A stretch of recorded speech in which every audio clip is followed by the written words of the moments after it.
إن الحمد لله نحمده ونستعينه ونستغفره ونعوذ بالله من شرور أنفسنا ومن سيئات أعمالنا من يهده الله فلا مضل له ومن يضلل فلا هادي له وأشهد أن لا إله إلا الله وحده لا شريك له وأشهد أن محمدا عبده ورسوله يا أيها الذين آمنوا اتقوا الله حق تقاته ولا تموتن إلا وأنتم مسلمون يا أيها الناس اتقوا ربكم الذي خلقكم من نفس واحدة وخلق منها زوجها وبث منهما رجالا كثيرا ونساء واتقوا الله الذي تساءلون به والأرحام إن الله كان عليكم رقيبا يا أيها الذين آمنوا اتقوا الله وقولوا قولا سديدا يصلح لكم أعمالكم ويغفر لكم ذنوبكم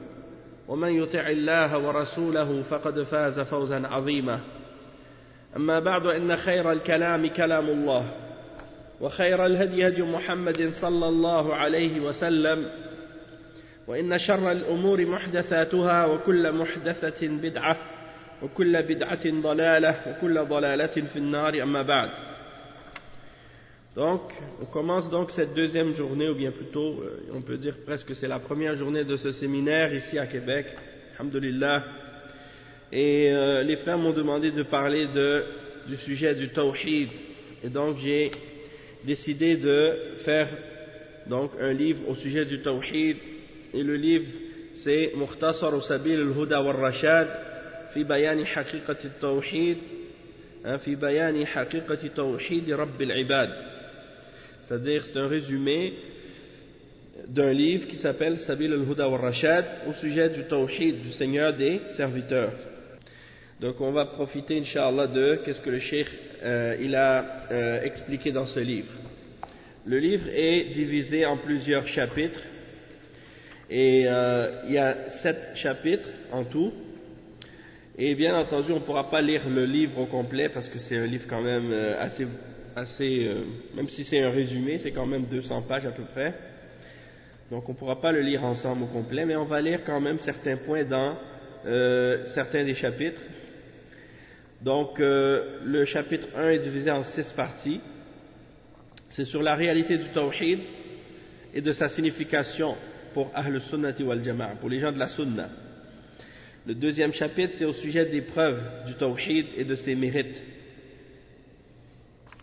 Le troisième chapitre c'est au sujet des catégories de tawhid. Qu'est-ce qui a été dit par rapport à ça? C'est divisé en 7 parties. Le chapitre numéro 4 c'est au sujet de Tawhid al-Rububiyyah, le chapitre 5 au sujet de Tawhid al-Uluhiyyah et le chapitre 6 au sujet de Al-Asma wa Sifat. Et le dernier chapitre au sujet de qu'est-ce qui s'oppose au Tawhid et qu'est-ce qui vient l'annuler complètement, donc les choses qui annulent le Tawhid, et il parle du shirk et des différentes choses qui sont en contradiction avec le Tawhid dans le dernier chapitre. Donc qu'est-ce qu'on va faire? On va faire certains points dans chacun de ces chapitres-là pour avoir une petite idée, Inch'Allah, de la signification et de ces différents points, Inch'Allah. Premièrement, le Cheikh il parle dans le premier point, dans le chapitre 1, Haqiqatu Tawhid wa ma'nahu, la réalité du Tawhid ainsi que sa signification. Haqiqatu Tawhid wa ma'nahu lughatan wa istilahan. Dans la langue arabe, qu'est-ce que signifie le terme tawhid? Il dit at-tawhid lughatan huwa taf'il wahhada wa yuqalu wahhada wa ahadahu kama yuqalu thannahu aw thallathahu. Wahhadahu tawhidan ay ja'alahu wahidan. Donc dans la langue arabe, la forme du terme tawhid c'est la forme taf'il dans les différentes awzan, taf'il du verbe wahhada. C'est un verbe transitif, wahhada, et ça signifie de rendre unique, de rendre un, d'unifier. Comme on peut dire aussi thannahu ou thallathahu, tu peux dire de dualiser ou de rendre trois aussi, thallatha. Mais wahhada ça veut dire unifier, tawhidan, ay ja'alahu wahidan. C'est une définition tirée de Al-Qamus al-Muhit. et de Mukhtar al-Sihah, c'est-à-dire des dictionnaires de la langue arabe. Naam. En ce qui concerne la définition du tawhid, selon la définition terminologique islamique, selon l'explication religieuse, les ulama ils disent التوحيد في الاصطلاح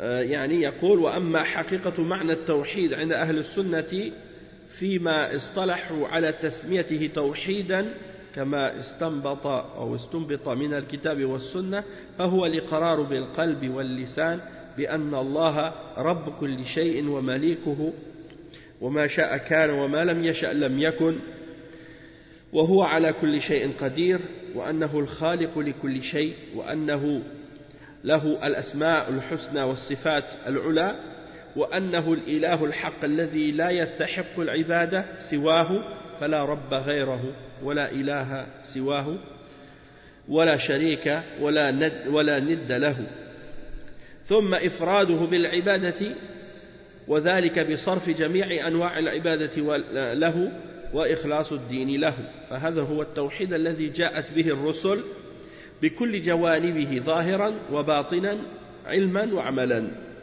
Donc le cheikh explique en fait le tawhid, et je vais vous traduire qu'est-ce que ça veut dire, qu'est-ce qu'il a dit, puis vous allez reconnaître peut-être certaines choses et on va voir par la suite qu'est-ce que vous avez reconnu, est-ce que c'est correct, ou si vous avez déjà une petite base dans le tawhid déjà, vous allez reconnaître certains points. Il dit que la réalité de la signification du tawhid chez les gens de Ahl Sunnati wal Jama'a, c'est chez les gens de Ahl Sunnah, c'est l'appellation du tawhid sur les points sur lesquels ils se sont entendus par rapport à la définition du tawhid tel que ça a été extrait dans des textes ou des preuves du Coran et de la Sunna. Et donc ils définissent le tawhid en disant que c'est de reconnaître avec le cœur et la langue que Allah subhanahu wa ta'ala est le Seigneur de toutes choses, le maître de toutes choses, et que ce qu'il veut est, ce qu'il veut est, et ce qu'il ne veut pas n'est pas. Et que c'est lui qui a le pouvoir sur toutes choses. C'est lui le créateur de toutes choses.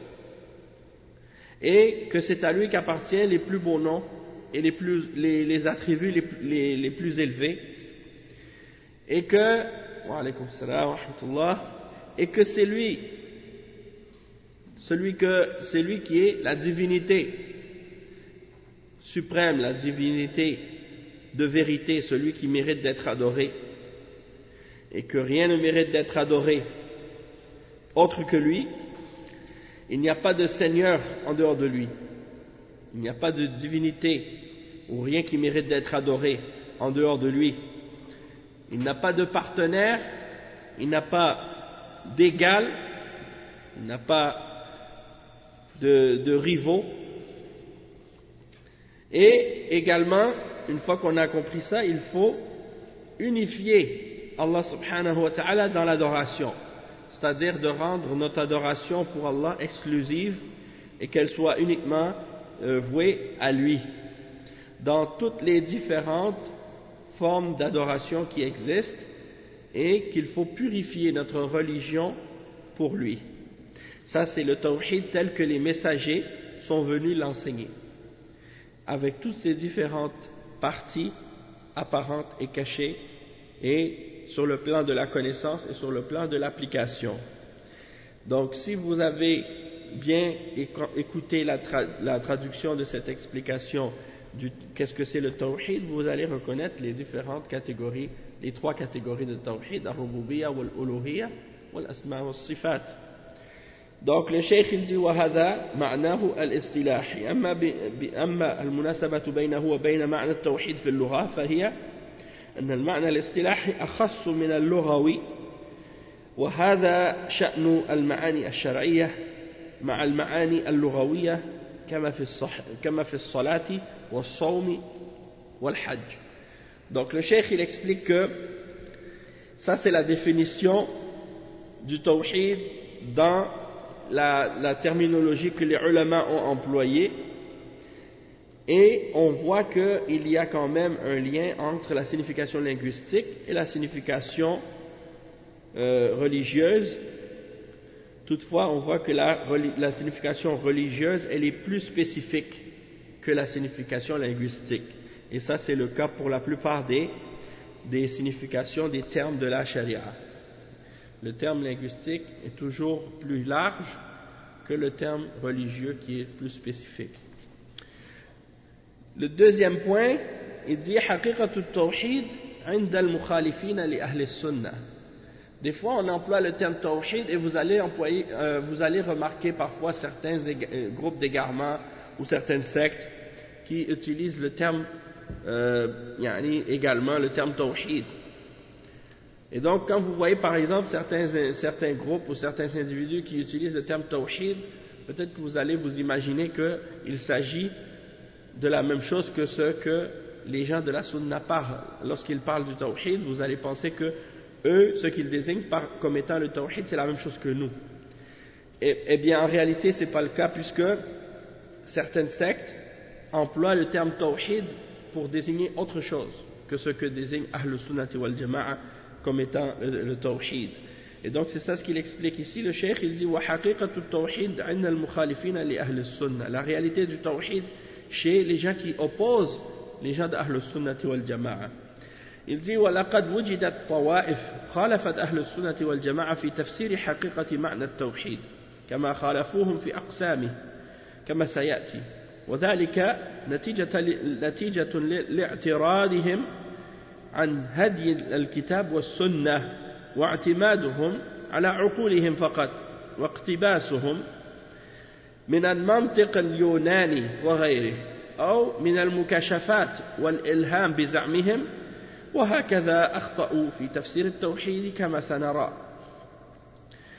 وقد تقدم تفسير التوحيد لغة، وأما اصطلاحا عند أهل الكلام فهو كما يلي: إفراد القديم من المحدث، وقيل إثبات ذات غير مشبهة بالذوات ولا معطلة عن الصفات، وقيل إفراد القديم عن الحدث، وقيل نفي التقسيم لذاته، ونفي التشبيه عن حقه وصفاته، ونفي الشريك معه في أفعاله ومصنوعاته، وقيل سلبت عنه الكيفية والكمية فهو واحد في ذاته لا انقسام له، وفي صفاته لا شبيه له، وفي ألوهيته وملكه وتدبيره لا شريك له، ولا رب سواه ولا خالق غيره. On va traduire ça, puis on continue après pour lire les autres points. Donc il dit qu'il y a d'autres groupes qui ont contredit Ahl Sunnati wal Jama'a dans l'interprétation de la réalité de la signification du tawhid. De la même manière qu'ils ont divergé également dans la façon dont on divise le tawhid. Et on va l'expliquer plus tard. Et le résultat de ça, la raison de ça, c'est parce qu'ils se sont détournés de la guidance du livre d'Allah et de la sunna du messager, sallallahu alayhi wa sallam.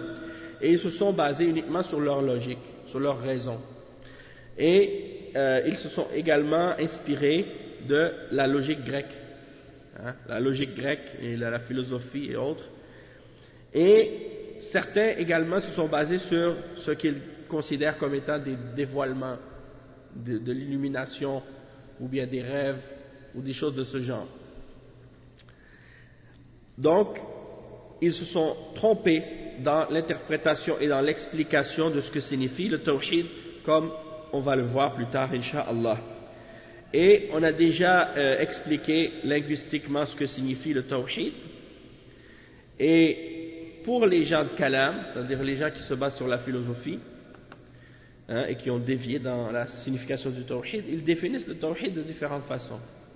Certains d'entre eux, ils disent que c'est d'unifier l'ancien par rapport à qu'est-ce qui est nouveau, ou bien d'unifier l'ancien par rapport à qu'est-ce qui bouge, Hein? Qu'est-ce qui est ancien par rapport à qu'est-ce qui est accidentel? Qu'est-ce qui est accidentel ou qu'est-ce qui est nouveau?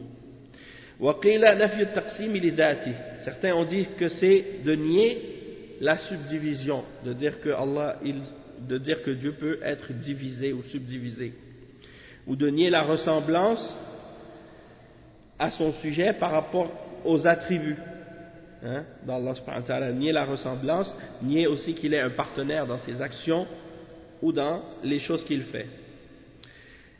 D'autres ont défini comme étant le fait de nier le commun et la quantité, parce qu'il est unique et il ne se divise pas, ni dans ses attributs, et il n'a pas de ressemblant, ou de ressemblant, ou de choses qui lui ressemblent, wa uluhiyatihi, et dans le fait qu'il est le seul digne d'être adoré, et dans son royaume, et dans le fait que c'est lui seul qui contrôle tout. Qu'est-ce qui se passe dans l'univers? Il n'a pas de partenaire, et il n'y a pas de seigneur avec lui, ni de créateur avec lui, c'est-à-dire il est unique dans toutes ces choses-là.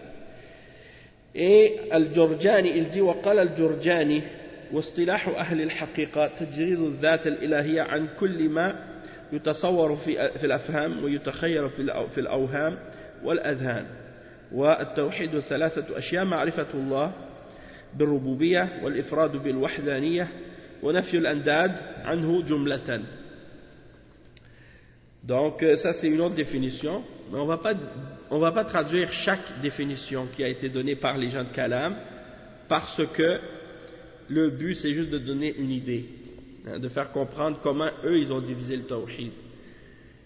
Et vous allez comprendre la différence entre leur définition du tawhid et la définition de Ahl Sunnah wal Jama'a dans qu'est-ce que le cheikh il dit ensuite. Il dit فالحاصل أنهم لا يعرضون لتوحيد الألوهية ويفسرونه بتوحيد الربوبية، فظنوا أنه هو المطلوب من العبادة، وأن معنى لا إله إلا الله لا خالق إلا الله ولا قادر إلا الله ولا قادر على الاختراع إلا الله، فأفنوا أعمارهم بما لم ينازع فيه المشركون، ولكن لم ينفعهم ذلك ولم يدخلهم في الإسلام. ومعلوم أن المقصد الأعظم الذي أرسل لأجله الرسل وأنزلت الكتب وخلق له الجن والإنس هو عبادة الله وحده لا شريك له، فمعنى لا إله إلا الله لا معبود بحق إلا الله. Donc le cheikh il dit que en résumé, qu'est-ce qu'on peut dire à propos de la définition des gens de Kalam au sujet du tawhid? C'est qu'ils interprètent, ils se détournent complètement de tawhid al-uluhiyya, le tawhid de l'unicité dans l'adoration d'Allah. Ils se détournent de ça complètement et ils interprètent le tawhid comme étant le tawhid dans la rububiyya, dans la seigneurie et dans la souveraineté. Et donc eux ils s'imaginent, c'est-à-dire les philosophes et les gens de Kalam, et ça inclut qui? Ça inclut les Jahmiyya, les Mu'tazila, les Asha'ira et les Maturidiyya. Ils pensent que le seul but et l'objectif de l'adoration, l'objectif du tawhid, c'est uniquement de dire que Allah est le seul maître et le seul créateur, que c'est lui seul qui a la capacité de créer et qui a le pouvoir de créer des nouvelles choses. Donc pour les gens de Kalam, le tawhid c'est quoi? C'est d'affirmer que Dieu est le seul créateur et le seul qui a le pouvoir de créer. Et d'affirmer ça, comme le cheikh il dit, ça ne leur sert à rien. Le cheikh explique que ils ont passé leur vie à essayer d'affirmer et d'établir ce principe, alors que c'est quelque chose que les mushrikoun eux-mêmes n'ont jamais opposé. Les gens qui adoraient les idoles, même à l'époque du prophète sallallahu alayhi wa sallam, ils n'ont jamais débattu avec le prophète sallallahu alayhi wa sallam au sujet du fait que Allah est le créateur, et que c'est lui le seul créateur de l'univers, et que c'est lui le seul qui a la toute-puissance et le pouvoir sur toute chose. Si tu regardes par exemple dans le Coran, Allah il le dit dans plusieurs versets, وَلَئِنْ سَأَلْتَهُمْ مَنْ خَلَقَ السَّمَاوَاتِ وَالْأَرْضِ لَيَقُولُنَّ اللَّهُ. Si tu demandes aux mushrikoun, aux idolâtres, qui a créé les cieux et la terre, ils vont dire Allah. Donc ils reconnaissent. C'est pas un problème pour eux de dire oui, c'est vrai, Allah c'est le seul créateur. Si de dire la ilaha illallah, ça voulait dire il y a juste un seul créateur, seulement, les mushrikoun ils l'auraient dit sans problème. Les gens qui ont combattu le prophète sallallahu alayhi wa sallam, quand ils l'ont combattu, c'était pas pour ça. C'était par rapport à la vraie signification du témoignage de la ilaha illallah, pour lequel Allah a fait descendre les livres et envoyé les messagers, et la chose pour laquelle il a créé les djinns et les hommes, c'est-à-dire l'adoration d'Allah, l'adoration unique et exclusive d'Allah sans aucun partenaire. Et c'est ça réellement la vraie signification de la ilaha illallah, c'est-à-dire que rien ne mérite d'être adoré excepté Allah subhanahu wa ta'ala. Donc les gens de Kalam ont dévié sur ça, et c'est pour ça que vous allez trouver par exemple des individus contemporains qui parlent de l'islam, et quand ils parlent de l'islam, ils ne parlent que dans le sens d'essayer de prouver l'existence de Dieu à des athées. Hein? Et c'est ça pour eux le tawhid. Donc j'ai écouté par exemple des conférences de certains parmi les ikhwan, parmi les prêcheurs des ikhwan, que ce soit Tariq Ramadan ou Hani Ramadan ou d'autres parmi ces différents prêcheurs. Et étant donné qu'ils ne connaissent pas la signification ni du tawhid ni du shirk, quand ils parlent du tawhid, ils ne cessent que d'essayer de prouver l'existence de Dieu et de prouver que ce Dieu-là est unique, qu'il n'a pas par exemple d'ego, ou qu'il n'a pas de rivaux, ou qu'il n'est pas divisible, ou des choses de ce genre. Mais tout ça, ça ne sort pas de tawhid al-rububiyyah. D'accord? En ce qui concerne tawhid al-uluhiyyah, ils n'en parlent même pas. Tawhid dans l'adoration, ils n'en parlent pas. La preuve, c'est que dans la plupart des pays d'origine de ces ikhwan, il y a du shirk, avec l'adoration des tombes et des morts, et ils ne disent jamais un mot contre ça. Tu ne vas pas trouver dans leur da'wa une critique de l'adoration des morts et des saints dans les pays musulmans. Même que le fondateur de ces différents groupes de Hizbiyya supportait ça, il même défendait ça, et même il le pratiquait. Alors, et ça c'est un des problèmes qu'on a justement avec ces gens-là, puisque c'est dans les fondements de l'islam. Donc il dit le cheikh, haqiqatu ma'na la ilaha illallah 'inda ahli sunnati wa mukhalifihim. La signification et la réalité de la signification de la ilaha illallah, que rien ne mérite d'être adoré excepté Allah, pour les gens de Ahl Sunnah, pour les salafis, et pour les gens qui opposent les salafiyin. Donc, il ne faut pas penser que ceux qui opposent les gens de la Sunnah, c'est des groupes qui existaient il y a 1000 ans, puis qu'ils n'existent plus aujourd'hui. Il existe des groupes, par exemple, parmi les Asha'ira, qui ont des universités dans plusieurs des pays musulmans aujourd'hui, et ils enseignent la Aqidah Ash'ariyya. Et leur Aqidah, au sujet du tawhid, c'est d'affirmer uniquement tawhid al-rububiyyah, puis c'est fini. Donc, si vous allez à l'Azhar, c'est ça qui est enseigné. Si vous allez dans la plupart des pays du nord de l'Afrique, dans les universités, lorsqu'ils parlent de Aqidah, ou plutôt de qu'est-ce qu'ils appellent Usuluddin, fondement de la religion, c'est les questions de philosophie et d'affirmer l'existence de Dieu. C'est ça pour eux le tawhid. Et dans les pays en Inde, au Pakistan, ou dans les Dar al-Ulum et les différentes écoles comme ça, c'est la même chose. Toujours tawhid al-rububiyyah. C'est ça pour eux la signification du tawhid. Donc le cheikh il dit المقرون بكلمة التوحيد لا إله إلا الله افترقوا في معناها على 4 فرق. الفرقة الأولى قالت معناها لا معبود إلا الله، وبناء على ذلك فإنهم ألهوا كل معبود من دون الله، وقالوا لأن الله أخبر في كتابه بأنه قضى وقدر أن لا يعبد إلا هو، فقال تعالى وقضى ربك ألا تعبدوا إلا إياه، فمن أمحل المحال أن يعبد إلا الله، فكل معبود عندهم هو الله. يعني حقا. فالعجل هو الله، وفرعون هو الله حقا، والبقر هو الله، والكواكب هي آلهة حقا، والأصنام آلهة حقا. وهذا هو مذهب أهل الحلول والاتحاد. Le cheikh il explique ici, il dit qu'il y a, en ce qui concerne les gens qui affirment la parole du tawhid et qui disent la ilaha illallah, ils se sont divisés au sujet de sa signification en 4 groupes. Ils se sont divisés au sujet de sa signification en 4 groupes. Le premier groupe, c'est le groupe qui a dit que la signification de la ilaha illallah, c'est la ma'boud illallah. Ils disent la ma'boud illallah, que c'est ça la signification de la ilaha illallah. Et cette signification, eux, qu'est-ce que ça signifie? Comment ils l'interprètent? Quand ils disent la ma'boud illallah, ça veut dire quoi en français?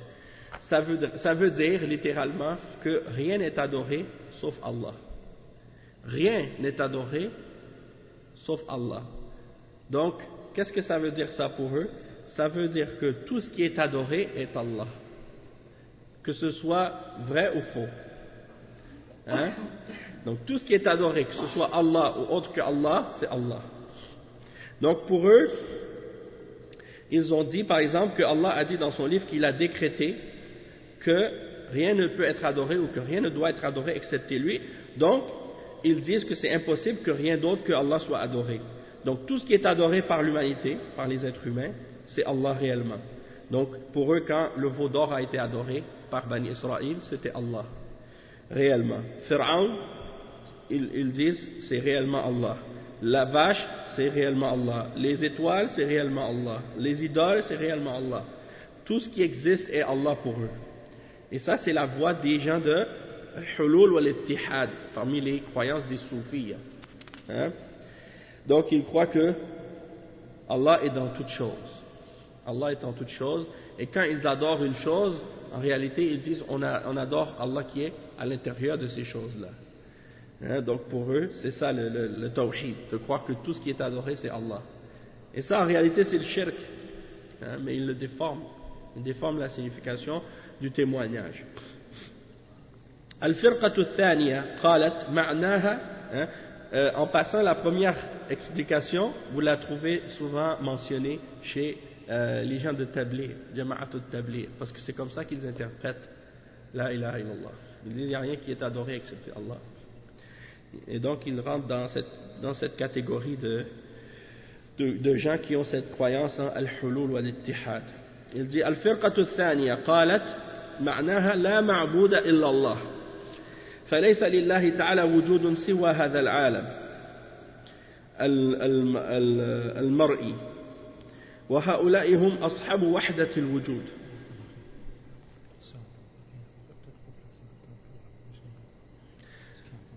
Il faut juste, je pense que si elle veut, je peux tenir le micro comme ça, peut-être qu'elle va entendre mieux. Hein? Je crois que c'est correct comme ça. Non, donc, le deuxième groupe, ils disent que la mawjouda illallah. C'est comme ça qu'ils interprètent la ilaha illallah. Ils disent que ça veut dire la mawjouda illallah. C'est-à-dire, il n'y a rien qui existe excepté Allah. Donc, si on le dit d'une autre façon, ça voudrait dire pour eux que tout ce qui existe est Allah.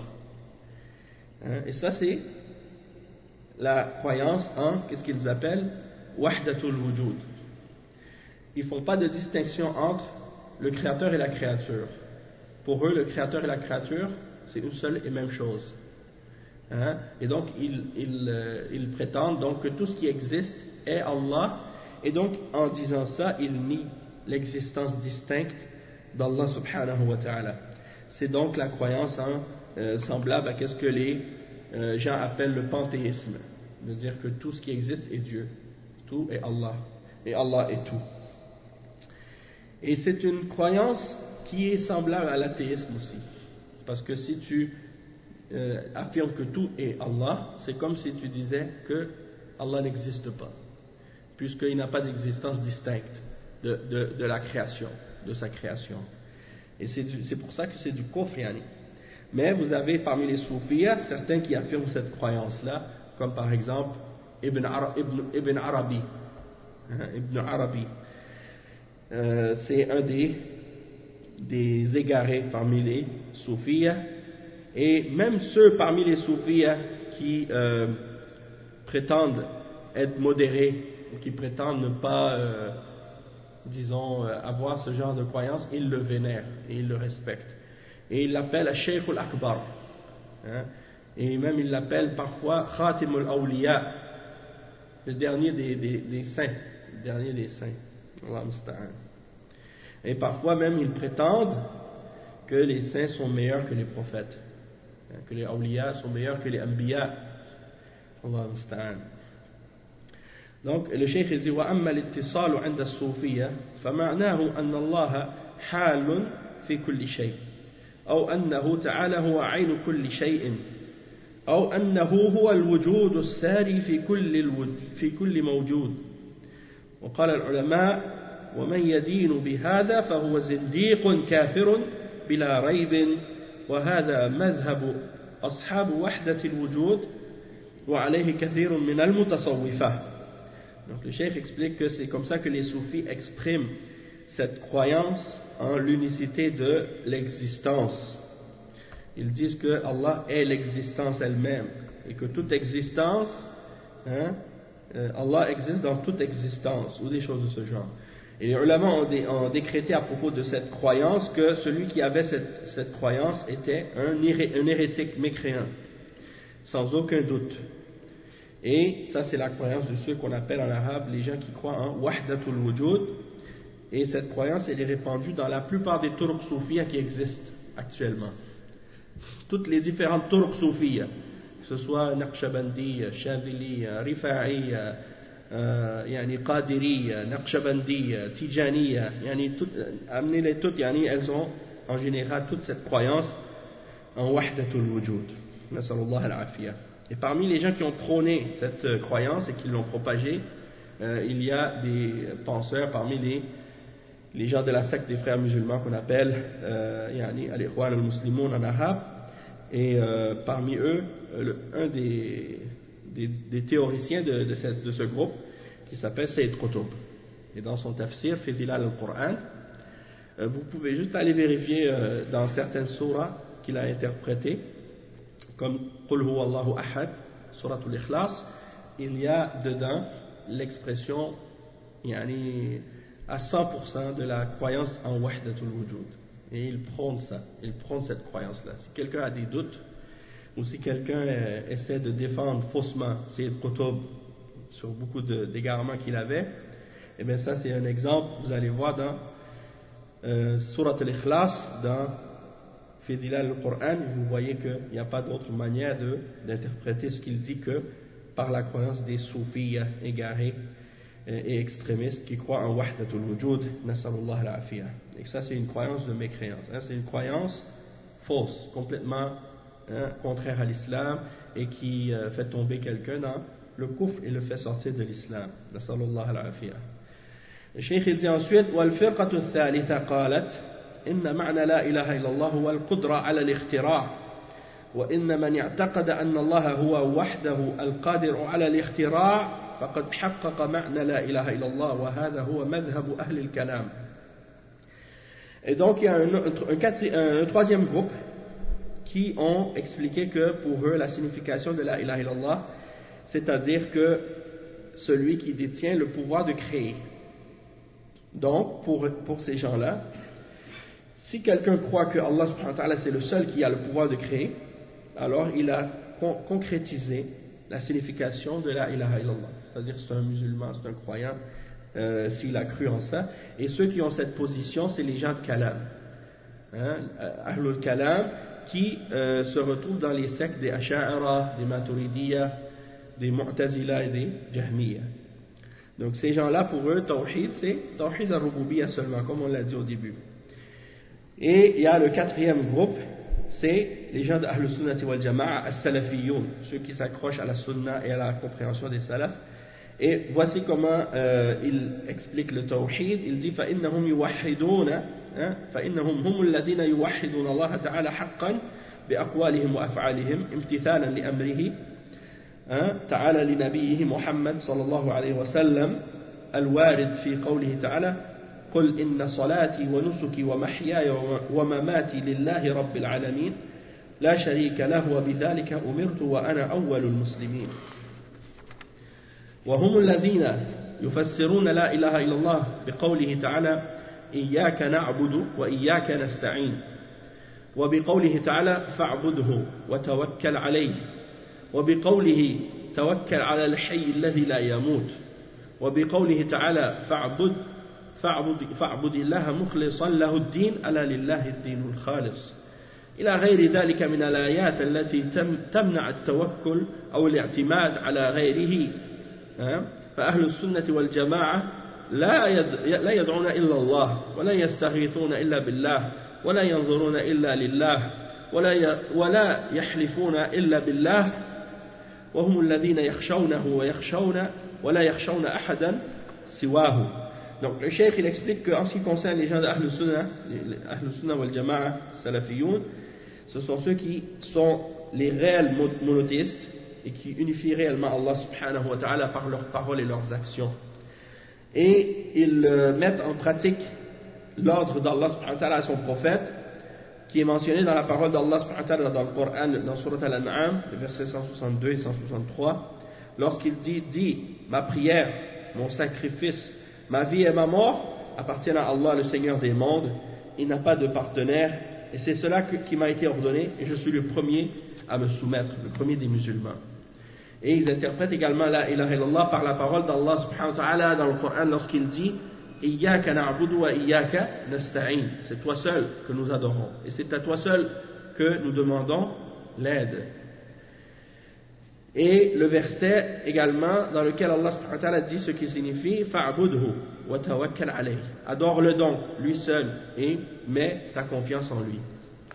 Également le verset dans lequel il dit et mets ta confiance, il dit ce qui signifie et mets ta confiance en celui qui est le vivant, qui ne meurt pas, qui ne meurt pas.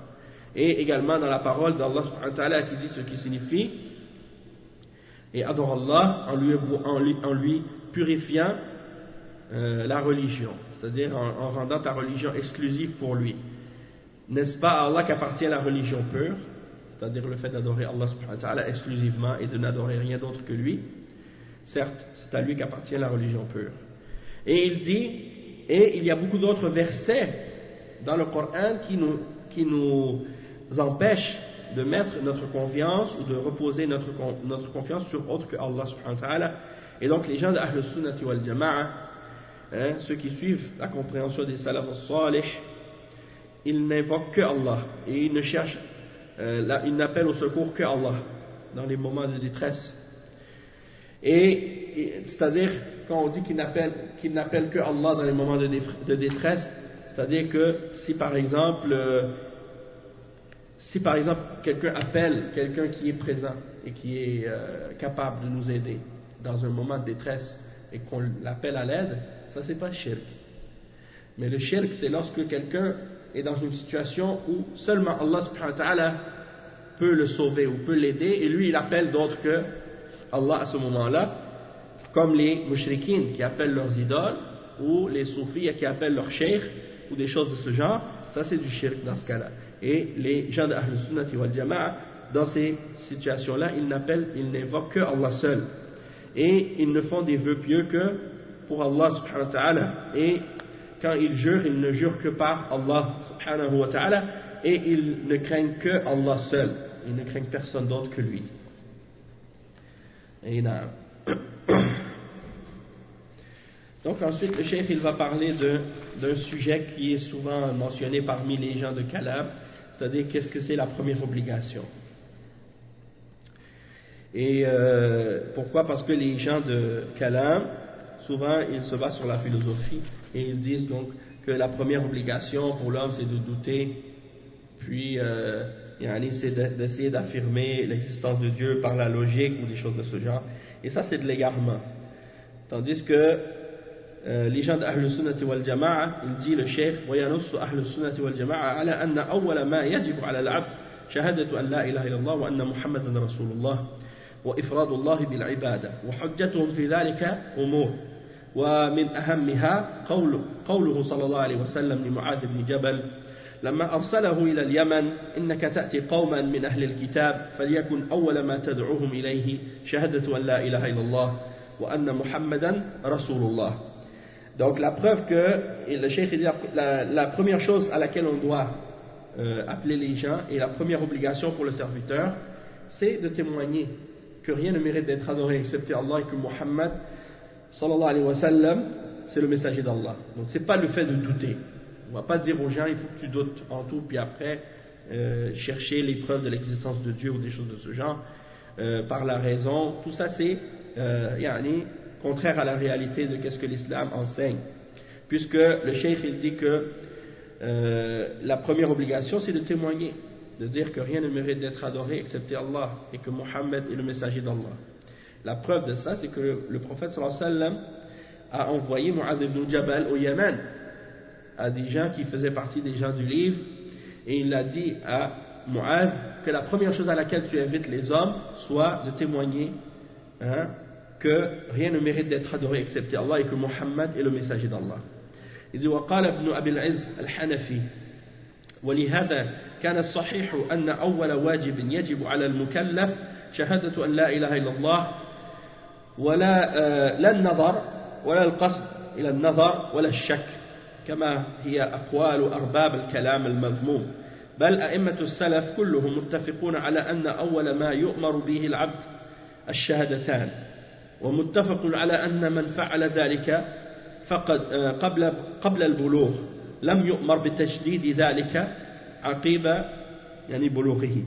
Donc le cheikh Ibn Abil Izz al-Hanafi, c'est celui qui a fait l'explication de Al-Aqid al-Tahawiyya, un des ulama parmi les élèves de Ibn al-Qayyim al-Jawziyya et de Cheikh al-Islam Ibn Taymiyyah. Donc dans son explication de l'Aqid al-Tahawiyya, il explique que ça c'est la preuve que la première obligation pour la personne qui est mukallaf, c'est-à-dire qui devient mature et pubère et qui devient responsable de ses actes, c'est qu'il doit maintenant témoigner de la ilaha illallah. Donc l'obligation pour lui c'est pas l'observation, c'est pas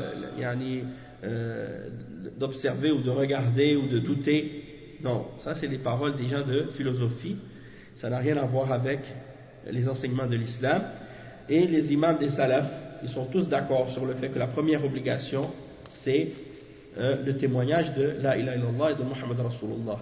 Et ils sont tous d'accord que si quelqu'un avant la puberté avait dit la ilaha illallah, lorsqu'il atteint la puberté il n'a pas besoin de renouveler sa croyance, ou dans le sens qu'il n'y a pas besoin de commencer à douter de la réalité ou des choses qu'il a apprises pour soi-disant renouveler sa religion ou des choses de ce genre après sa puberté. Tout ça c'est des paroles des gens de philosophie. Ensuite, le point dont le cheikh parle maintenant, c'est le but pour lequel Allah subhanahu wa ta'ala a créé et a envoyé les messagers. Donc il dit اختلف تحديد الغاية من خلق الخلق وإرسال الرسل عند أهل السنة وعند مخالفيهم وذلك كما يلي. Donc le but pour lequel Allah subhanahu wa ta'ala a envoyé les messagers et pourquoi il a créé la création. Les gens de Kalam ont divergé avec les gens d'Ahl Sunnah sur ce point-là. Donc le cheikh il explique, il mentionne la position d'Ahl Sunnah, puis après il mentionne la position des gens de Kalam, puis il les réfute après. Donc il dit عند أهل السنة والجماعة يقول أهل السنة أن الغاية من خلق الله الخلق هي عبادة الله وحده كما قال تعالى وما خلقت الجن والإنس إلا ليعبدون. فالآية صريحة في بيان أن توحيد العبادة هو غاية الخلق وكذلك هو الغاية العظمى من إرسال الرسل وإنزال الكتب وهو أول دعوة الرسل والغاية من خلق الجن والإنس كما يشهد بذلك الأدلة من الكتاب والسنة. قال تعالى ولقد بعثنا في كل أمة رسولا أن يعبدوا الله واجتنبوا الطاغوت فمنهم من هدى الله ومنهم من حقت عليه الضلالة فسيروا في الأرض فانظروا كيف كان عاقبة المكذبين. Donc le cheikh il dit que selon les gens d'Ahl Sunnah wal Jama'a, le but pour lequel Allah a créé la création, c'est pour qu'il soit adoré lui seul. Et il y a plusieurs preuves de ça dans le Coran, comme le verset 56 dans Surat Al-Dhariyat, dans lequel Allah subhanahu wa ta'ala dit ce qui signifie: je n'ai créé les djinns et les hommes que pour qu'ils m'adorent. Et le verset est explicite et clair sur l'explication de l'unicité dans l'adoration, le tawhid dans l'adoration, et que c'est ça l'objectif de la création de la création des créatures et de la création des hommes et des djinns. Il y a beaucoup de preuves comme ça dans la charia. Et il cite le verset 36 dans Surat Al-Nahl, dans lequel Allah subhanahu wa ta'ala a dit: nous avons suscité dans chaque ummah, dans chaque nation, un messager disant aux hommes: adorez Allah seul et écartez-vous du ta'arout, écartez-vous de tout ce qui est adoré en dehors d'Allah subhanahu wa ta'ala. Donc ça, c'est la preuve que Allah subhanahu wa ta'ala a créé les hommes et envoyé les messagers pour appeler au tawhid et à l'unicité d'Allah dans l'adoration. Il dit: ومن السنة من السنة حديث ابن عباس وفيه أن رسول الله صلى الله عليه وسلم بعث معاذا إلى اليمن إلى آخره. فهذان النصان الشرعيان دالان على أن أول دعوة الرسل والغاية من بعثتهم هي الدعوة إلى توحيد الله في العبادة ويعني النصوص الشرعية في ذلك كثيرة. Donc on a mentionné également le hadith de Mu'adh, on a mentionné tout à l'heure, rapporté selon Ibn Abbas, qui mentionne que la première chose à laquelle Mu'adh devait appeler les gens, c'était le témoignage de la ilaha illallah. Et donc ça, c'est la preuve que le but et l'objectif pour lequel les hommes ont été créés, c'est l'unicité d'Allah dans l'adoration. Surat Al-Nahl, verset 36. Pour les gens de bid'ah, parmi les mukhalifin, ceux qui font partie des gens de kalam, eux ils disent: وَخَالَفَ أَهْلُ الْكَلَامِ الْمَذْمُومِ خَالَفُوا أَهْلَ السُّنَّةِ فجعلوا الغاية العظمى من إرسال الرسل وإنزال الكتب معرفة الله وإثبات الصانع الخالق سبحانه، وهي إثبات الربوبية لله. والمصيبة أن أهل الكلام أفنوا أعمارهم لتحقيق هذه القضية المسلم بها حتى عند المشركين،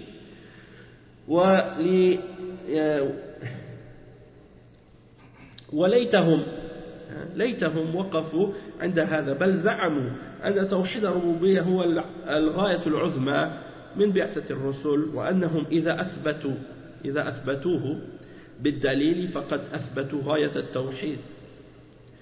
Donc le cheikh il dit ceux qui ont opposé les gens de la sunna, ils disent parmi les gens de la philosophie et des gens de kalam que le but pour lequel Allah a envoyé les messagers et les livres, c'est pour connaître Allah et d'affirmer qu'il y a un seul créateur, un seul maître, un seul créateur. Et ça, c'est la rububiyya, c'est la foi, l'unicité dans la seigneurie. Et le malheur dans ça, c'est que ils font tout leur effort pour essayer d'affirmer l'existence d'un créateur et de dire que ce créateur est unique, alors que même les mouchriquins sont d'accord là-dessus. Est-ce que tu vas faire un débat avec un chrétien pour lui prouver que Dieu existe? Il croit déjà que Dieu existe. Son problème, c'est pas qu'il doute en l'existence de Dieu, son problème c'est qu'il fait du shirk avec Allah. Donc de perdre ton temps avec le chrétien, essayer de lui prouver que Dieu existe, c'est pas ça le problème. La même chose si tu veux débattre avec un juif, tu vas pas débattre avec lui pour lui faire affirmer l'existence de Dieu. Et la même chose pour plusieurs d'entre les autres mouchriquins.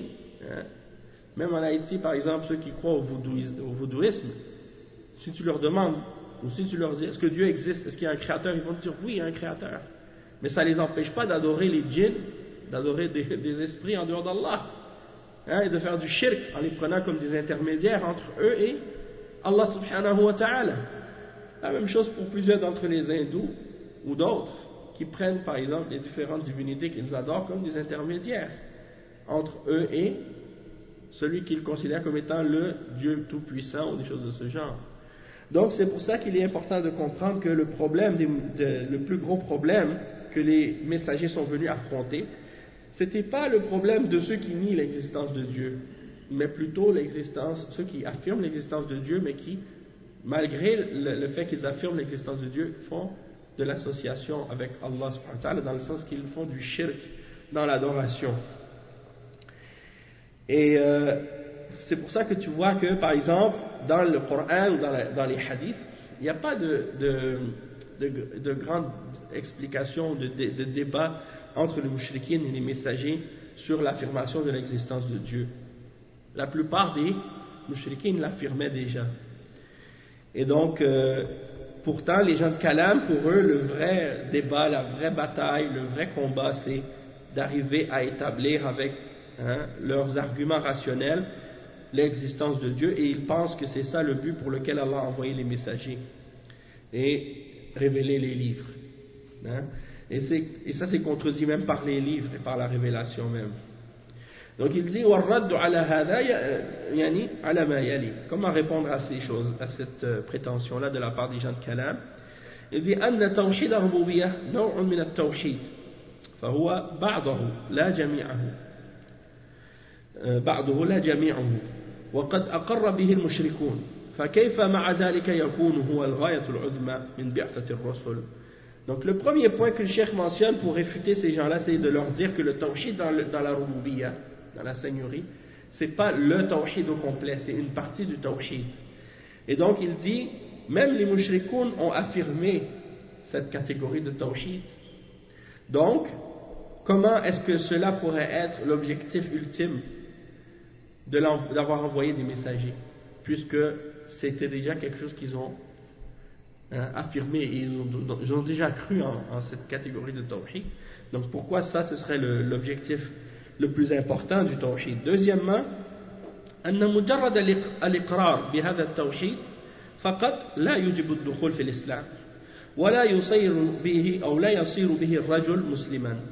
فمشرك العرب كانوا مقرين بأن الله وحده خالق كل شيء ومع هذا سماهم مشركون حيث قال عنهم وما يؤمن أكثرهم بالله إلا وهم مشركون. والمراد بقوله تعالى وما يؤمن يعني هو تصديقهم واعترافهم بأن الله تعالى هو الخالق الرازق المحيي المميت. والمراد بقوله تعالى إلا وهم مشركون أي أنهم أشركوا مع الله في عبادته وهذا ما فسر به السلف هذه الآية. Donc ça c'est un point très intéressant que le cheikh explique ici. Il dit deuxièmement, le simple fait d'affirmer le tawhid dans la seigneurie et le fait que Allah est le seul créateur, ça ne fait pas rentrer quelqu'un dans l'islam et ça ne rend pas quelqu'un musulman. Si quelqu'un il dit je crois que Allah existe, il y a un seul maître, un seul créateur, c'est lui qui fait vivre et qui fait mourir et qui donne la subsistance et qui a tout créé et qui contrôle tout dans l'univers. Le simple fait de dire ça, ça ne suffit pas pour que quelqu'un soit musulman. Un mushrik peut dire la même chose. Et la preuve de ça, c'est qu'est-ce qui est mentionné dans le Coran. Puisque Allah subhanahu wa ta'ala, il mentionne la parole des mushrikines, des arabes. Quand ils disent par exemple si tu leur demandes qui a créé les cieux et la terre, ils diront Allah. Et un autre verset qui est très clair également dans ce sens-là, le verset 106 dans Surat Yusuf. Le verset 106 dans Surat Yusuf, dans lequel Allah subhanahu wa ta'ala dit et la plupart d'entre eux ne croient en Allah qu'en étant mushrikoun. La plupart d'entre eux ne croient en Allah qu'en étant des mushrikoun. Ça veut dire qu'ils croient en Allah mais sont des mushrikoun. Et le cheikh il explique quand il dit, quand Allah subhanahu wa ta'ala dit وَمَا يُؤْمِنُ, c'est-à-dire et la plupart d'entre eux ne croient en Allah, c'est-à-dire qu'est-ce que ça veut dire qu'ils croient, وَمَا يُؤْمِنُ, ça veut dire le fait qu'ils reconnaissent son existence, qu'ils reconnaissent que c'est lui le seul qui crée, que c'est lui le seul qui donne la subsistance et qui fait vivre et qui fait mourir. Ça ils le reconnaissent. وَمَا يُؤْمِنُ أكثرهم billahi illa wa hum mushrikun, c'est-à-dire la plupart d'entre eux ne croient en Allah qu'en étant mushrikoun. Ça veut dire qu'ils reconnaissent l'existence d'Allah et que c'est lui le seul créateur et le seul maître, mais malgré tout ils font le shirk avec Allah dans l'adoration, en prenant des intercesseurs et des intermédiaires entre eux et Allah pour se rapprocher d'Allah, ou bien en priant à d'autres que Allah subhanahu wa ta'ala dans les moments de malheur ou dans les moments de détresse. Et c'est ça que beaucoup n'ont pas compris parmi les gens de kalam, malheureusement. Il dit وقال محمود الألوسي الحنفي في تفسير هذه الآية يندرج فيهم كل من أقر بالله وخالقيته مثلا وكان مرتكبا شركا كيفما كان ومن أولئك عبدة القبور الناذرون لها المعتقدون للنفع والضر يعني المعتقدون للنفع والضر ممن الله سبحانه وتعالى أعلم بحاله فيها وهم اليوم أكثر من الدود. Donc le cheikh il explique la parole d'un des savants de tafsir, Mahmoud al-Alousi al-Hanafi. Il dit dans son tafsir Ruh al-Ma'ani que ce verset, le verset 106 dans Surat Yusuf, il comprend toute personne qui affirme l'existence de Dieu et que c'est lui le créateur, par exemple, puis qui fait du shirk par la suite, peu importe la forme de shirk qu'il commet. Et il explique que ceux-là, c'est l'exemple également des adorateurs des tombes. Les gens dans les pays musulmans aujourd'hui qui adorent les tombes, ils disent la ilaha illallah, ils disent que Dieu existe, ils font la salat, ils font le jeûne, mais ils vont à la tombe pour adorer le saint, adorer le wali. Hein. Peut-être que parmi eux, il y en a qui pensent que la bénédiction de ce wali, c'est ça qui fait pousser les récoltes, c'est ça qui fait que les fruits vont être bons, les grains vont être bons, qui mettent à cause de la bénédiction et des choses de ce genre. Ils vont faire des pèlerinages à cette tombe, ils vont sacrifier des animaux, faire des vœux pour les tombes et tout ça, malgré tout ils disent la ilaha illallah. Et ils pensent que la ilaha illallah ça veut dire qu'il y a juste un créateur. Du moment que tu reconnais que Dieu c'est le seul qui a tout créé, c'est pas grave, tu peux adorer qui tu veux en dehors d'Allah et faire du shirk. C'est pas grave, ça te fait pas sortir de l'islam. Donc ça c'est l'ignorance du tawhid, l'ignorance de la réalité de ce que signifie le tawhid. Le cheikh, maintenant on passe au deuxième chapitre, Al-Bab al-Thani, Barahin al-Tawhid wa Fada'ilihi wa Thamaratihi wa Bayan al-Shar'i lahu. Les preuves du tawhid, ses mérites, ses fruits, et comment la révélation l'a expliqué et l'a clarifié. Donc, premièrement, le cheikh il l'explique, il dit براهين التوحيد إن توحيد الله سبحانه وتعالى مسألة وقضية أجل وأعظم من أن يستدل عليها كما قال الشاعر كيف يصح في الأذهان شيء إذا احتاج النهار إلى دليل ولهذا قالت الرسل لأقوامهم لما أظهروا الشك في الله تعالى أفي الله شك فاطر السماوات والأرض يدعوكم ليغفر لكم من ذنوبكم ويؤخركم إلى أجل مسمى. Donc le cheikh il dit que le tawhid c'est une question qui est tellement grande, tellement importante que elle est tellement, en même temps tellement claire, on n'a pas besoin de preuves pour l'affirmer. L'unicité d'Allah et son existence et sa création, c'est quelque chose qui est tellement grand et tellement clair. C'est comme le soleil en plein jour. On n'a pas besoin d'armes de preuves.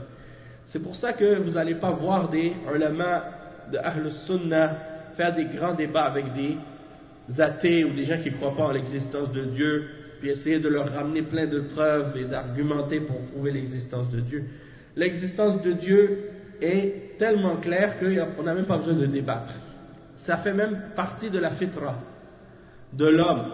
Allah il a créé en l'être humain cette connaissance et cette foi du fait que Allah existe. C'est quelque chose qui fait partie même de la nature humaine, que personne ne peut nier. Et si vous voyez par exemple des athées qui vous disent, par exemple, oh, moi je ne crois pas que Dieu existe ou des choses de ce genre, c'est pas, qu'est-ce qu'ils disent avec leur langue, c'est pas la réalité de ce qui est dans leur cœur. La réalité de ce qui est dans leur cœur, c'est qu'ils savent et qu'ils croient que Dieu existe au fond d'eux-mêmes. Qu'est-ce qu'ils expriment par leur langue?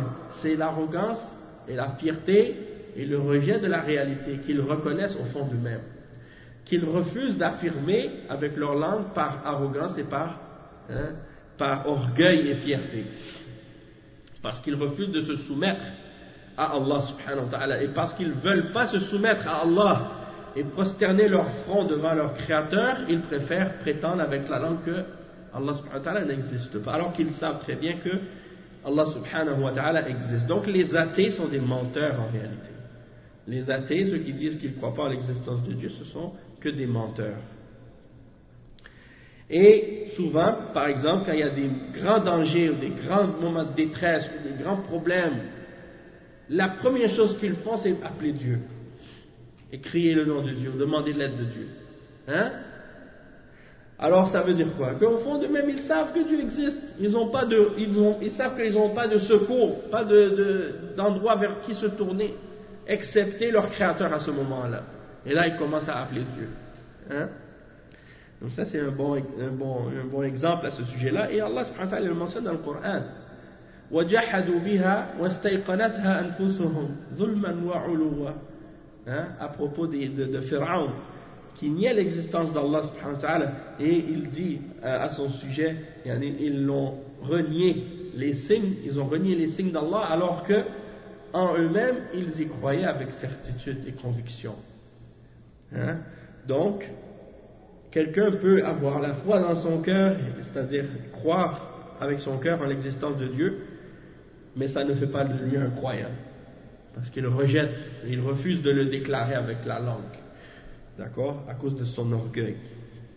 Et le cheikh, il mentionne la parole d'un poète qui dit comme si que le soleil n'a pas besoin, le jour n'a pas besoin de preuves.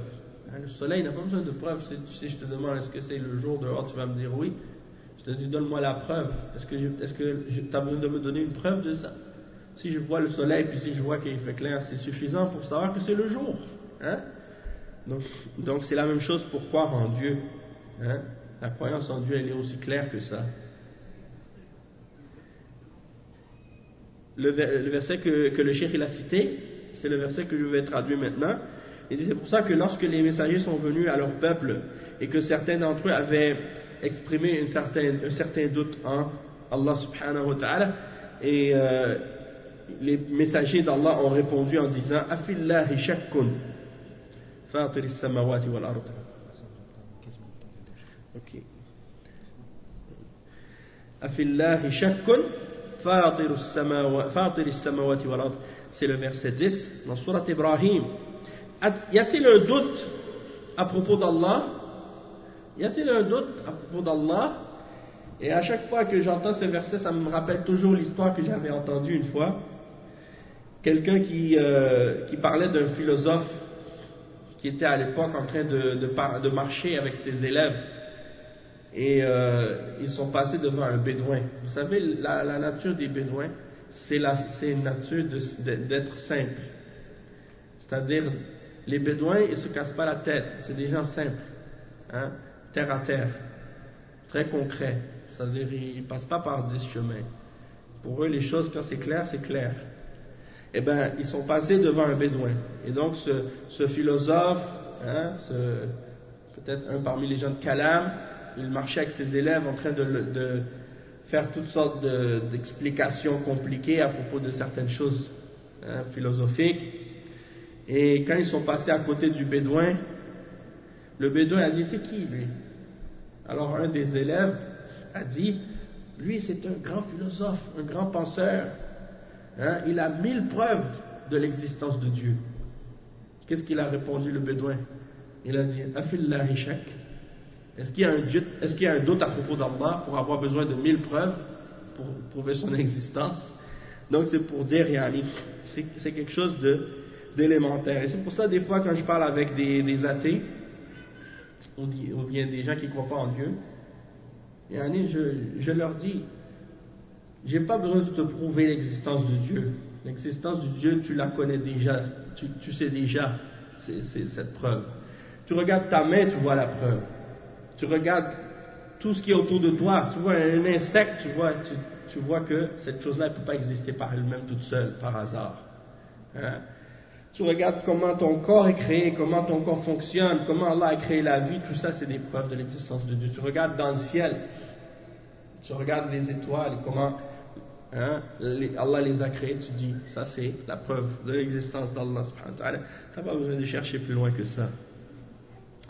ولكن رحمة الله اقتضت أن يقيم لعباده البراهين وقواطع الأدلة وما يقطع به حجتهم ويضحر به شبههم فكانت براهين التوحيد كثيرة جدا ومن أهمها البرهان الأول شهادة الله لنفسه بالتوحيد كما قال تعالى شهد الله أنه لا إله إلا هو والملائكة وأولو العلم قائما بالقسط فقد شهد الله تعالى لنفسه وقضى وحكم وأخبر بأنه لا إله إلا هو وأنه لا رب خالقا ورازقا ومدبرا وقادرا غيره فلا يستحق للعبادة غيره ولا منفرد بالربوبية سواه فالله تعالى أعظم شاهد على أجل مشهود به في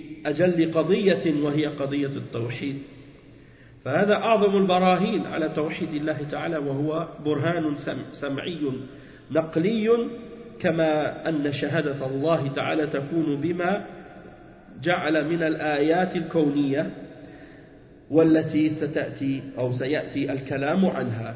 Donc la première preuve, parce qu'Allah subhanahu wa ta'ala par sa miséricorde, il a établi des preuves pour ses serviteurs et des arguments tranchants et des preuves claires qui enlèvent et qui détruisent toute ambiguïté au sujet de l'unicité d'Allah.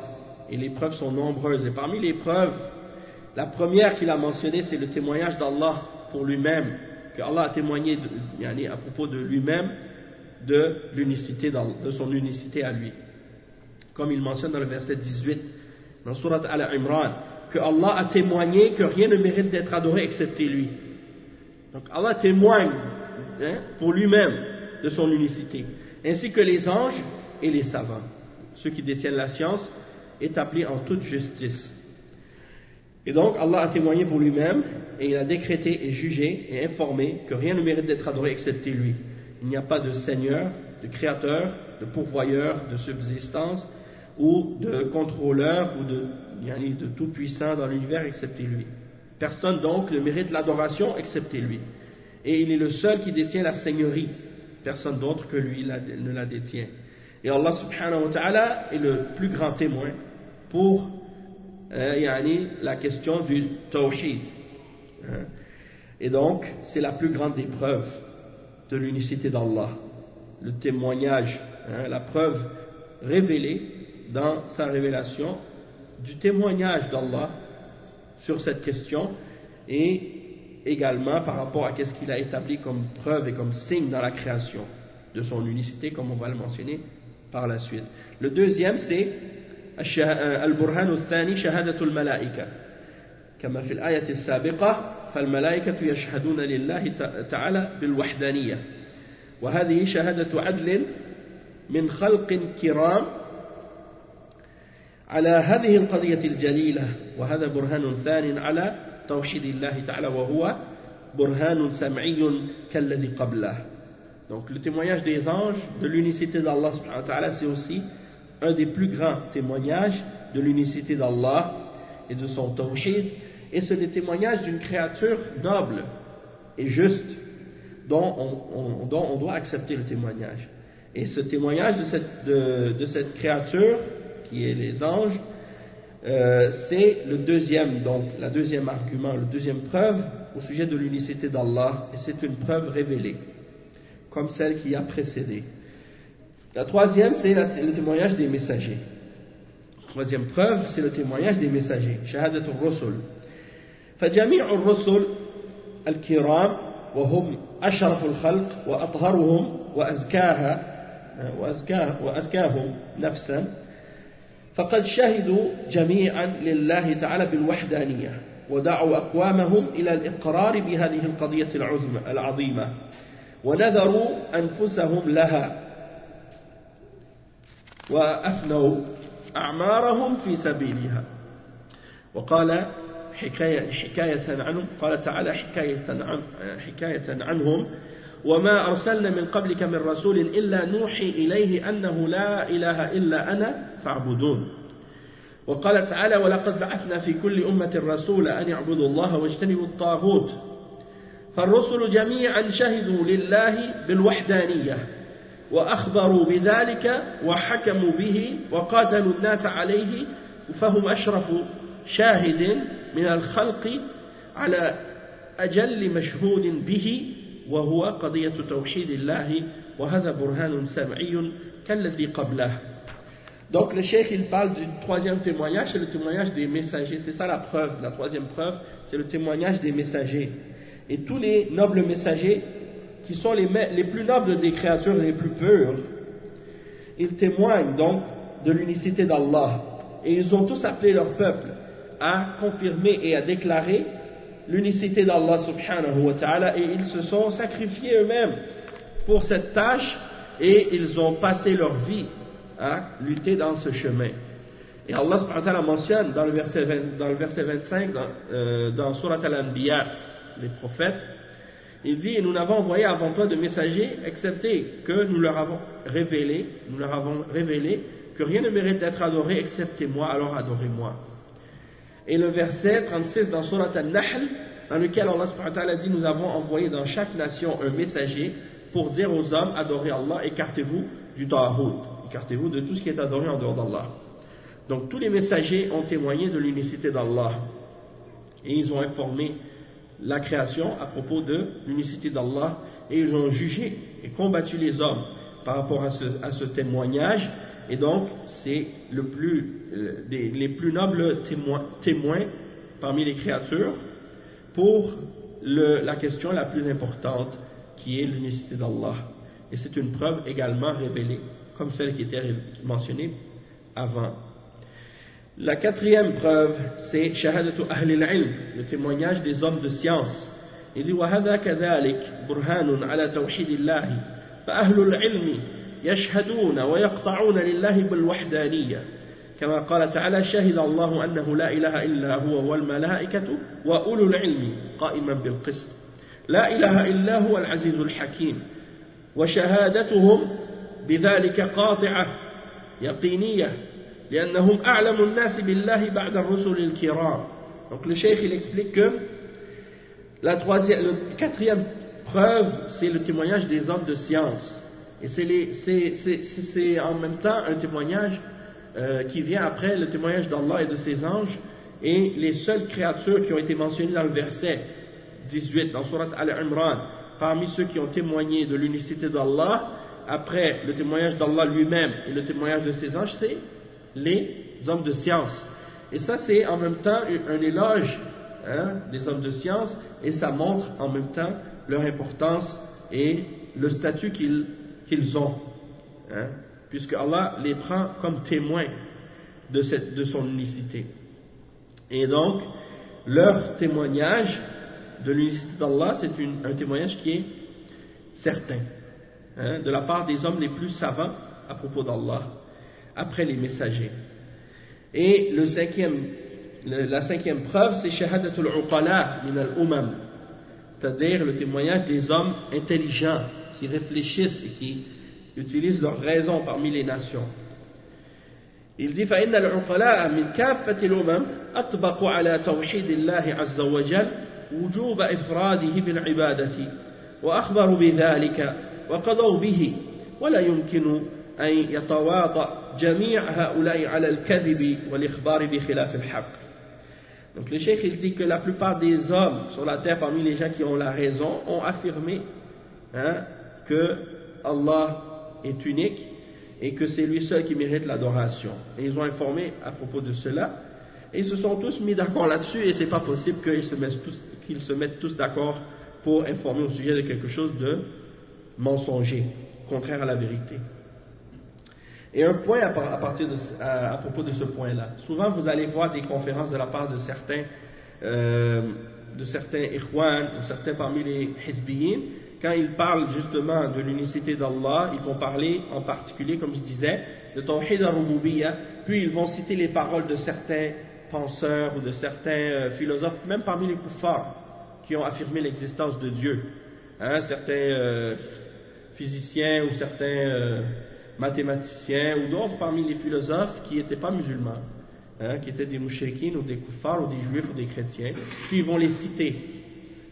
Comme Einstein ou d'autres, ils vont dire lui il a dit telle chose à propos de l'existence de Dieu.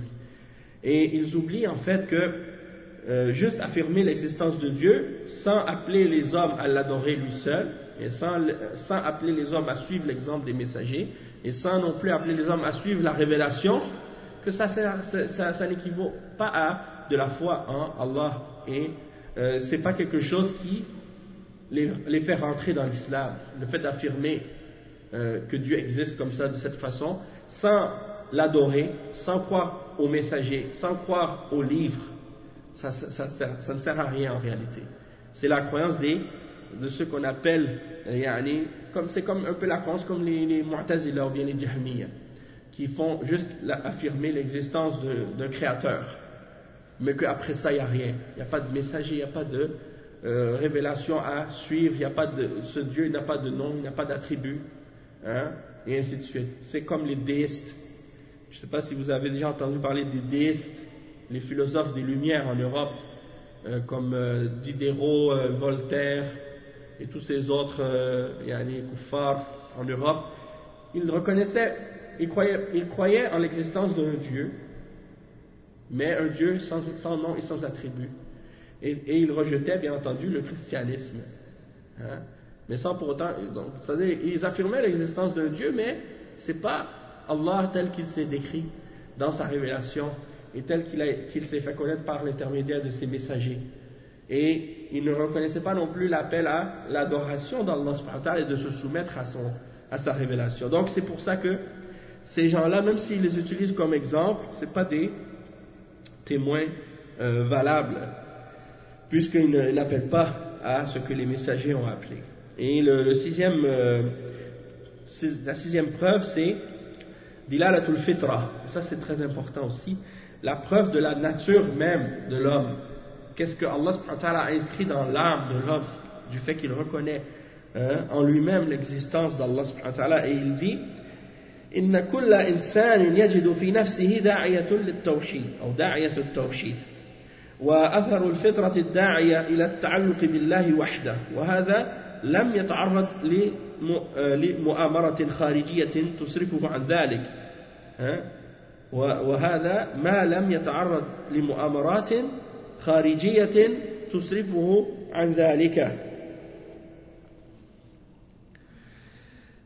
وهذه الفطرة هي الإسلام كما قال تعالى فأقم وجهك للدين حنيفا فطرة الله التي فطر الناس عليها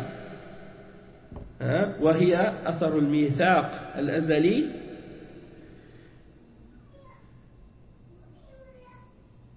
Juste un instant, je m'excuse.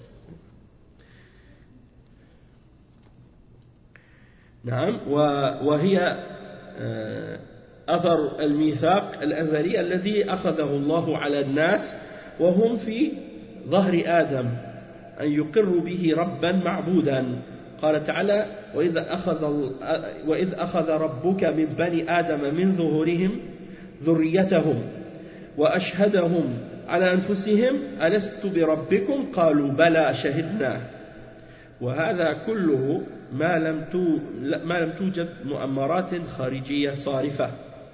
Donc le cheikh il dit que tout être humain il trouve en lui-même quelque chose qui l'appelle à croire en l'unicité d'Allah et l'effet de cette fitra que Allah a mis en lui qui l'appelle à s'accrocher à Allah et à s'accrocher à lui seul tant qu'il n'a pas été victime des complots extérieurs qui le détournent de sa fitra, parce que des gens peuvent corrompre, des gens peuvent avoir une fitra qui est corrompue. C'est comme le hadith du prophète sallallahu alayhi wa sallam qui mentionne, comme le cheikh il le cite lui-même, il dit Kama قال صلى الله عليه وسلم كل مولود يولد على الفطرة فأبواه يهودانه أو ينصرانه أو يمجسانه. Il dit donc que chaque enfant est né sur la fitra, c'est-à-dire sur l'unicité d'Allah et le tawhid. Et c'est ses parents qui vont le faire dévier de cette fitra, qui vont le faire devenir juif ou chrétien ou majous ou autre, ou athée. Ils le font sortir de cette fitra sur laquelle Allah l'a créé. Sinon, vous parlez à un enfant et vous lui expliquez que Allah subhanahu wa ta'ala c'est le créateur et c'est lui le maître de toutes choses et que c'est lui qu'on doit adorer, et il accepte ça facilement. Pourquoi? Parce que c'est quelque chose qu'il comprend dans le fond de son être. Ça fait partie de sa nature. Et Allah subhanahu wa ta'ala mentionne ça dans les versets dans le Coran, et établit ton visage sur la religion du pur monothéisme, et qui consiste à s'écarter du shirk et à se tourner uniquement vers Allah. C'est de cette façon que Allah a créé les hommes. Il a créé les hommes sur cette nature-là, sur cette foi en l'unicité d'Allah, sur Al-Hanifiyya.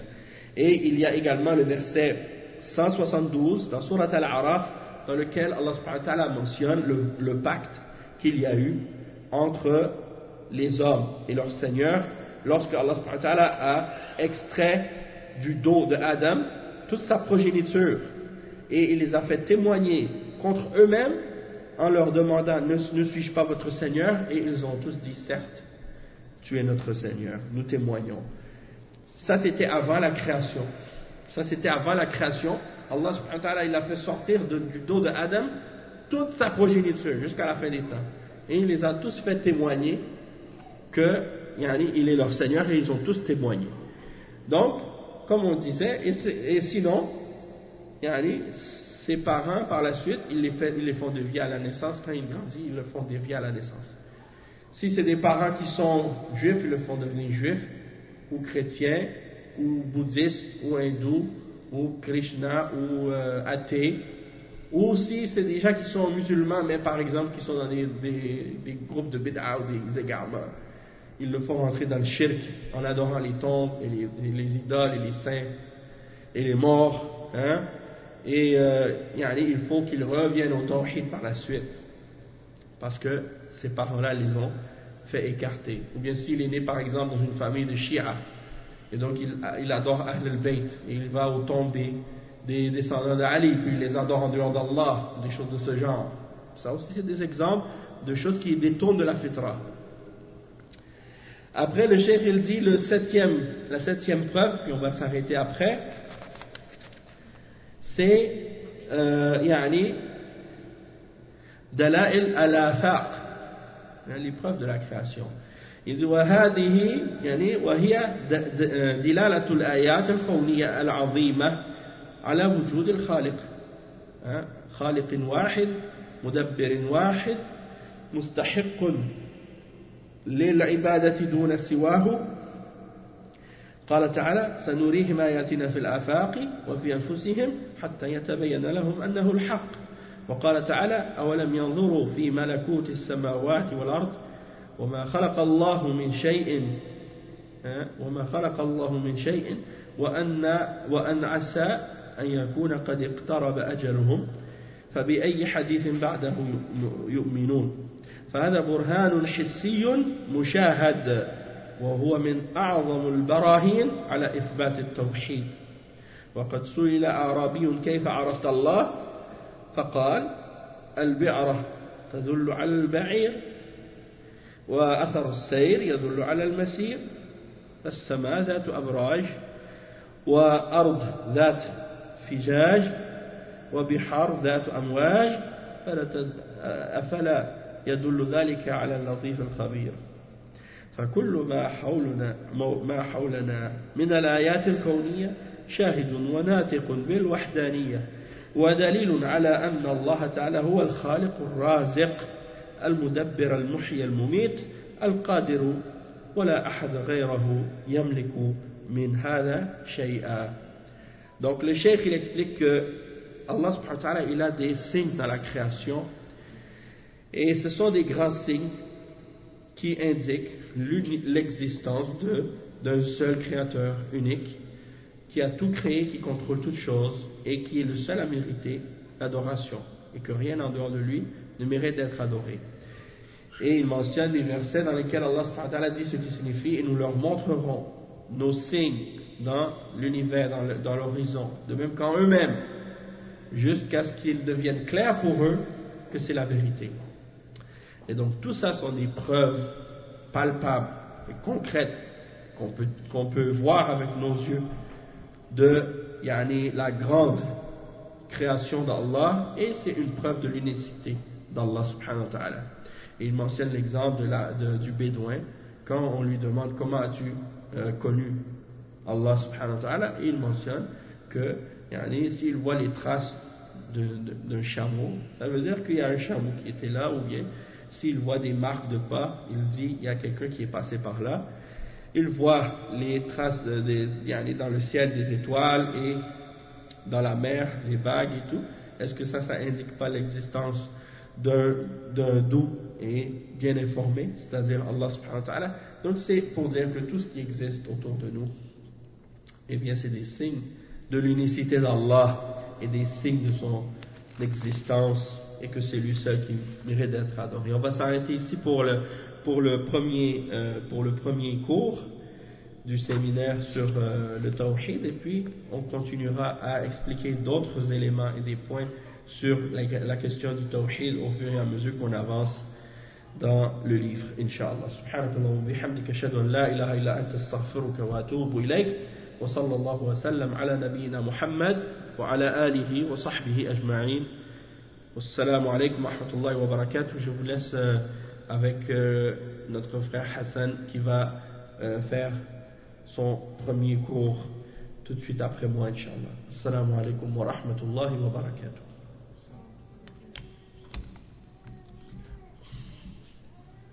Le dernier verset que tu as cité,